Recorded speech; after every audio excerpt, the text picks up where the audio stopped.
the jobs But keep going, yes? Yes, sir. So you're not going to blame me that I kept it going too long? People said, oh, he kept it. Every time you'll ask it, no, I mean, no, it's amazing. Tony, every hand went up. I thought we've gone through I think every single hand went up the last time.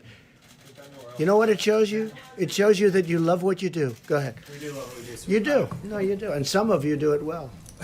Not all of you. Go ahead. I'm not looking at you, by the way. So we did get the jobs reports numbers yesterday. Obviously, that's kind of a small portion because it's only for the first half of March. Was there anything in there that was any sign of optimism? Obviously, we all saw the numbers, down in retail, down in hospitality. Was there anything that you said, okay, maybe with this virus we will see some sort of net gain? Look, the job numbers are what they are. We asked everybody to go home, don't work. So the numbers are going to be, astronomical. We understand that. I understood that.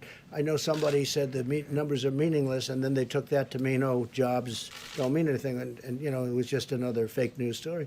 It wasn't me that said it, by the way. It was a very smart person. But they meant it by saying it really is what, that's why I answer your question very carefully. The numbers are what they are.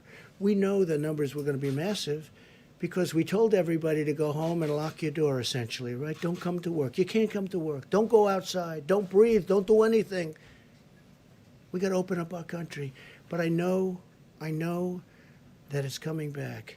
And in my opinion, it will come back very strong. There's a tremendous energy. There's a tremendous demand. And some good things have happened. I mean, I don't know. There's one habit that, as you know, most of you, a lot of you have covered me a long time before I did this. I was never a big believer in shaking hands. But I decided if you don't shake hands, you're not going to be winning a lot of contests. Right now, I'm not sure you have to shake hands anymore. A couple of people have told me, Deborah, you told me, that if we didn't shake hands, the incidence of flu's a big deal also.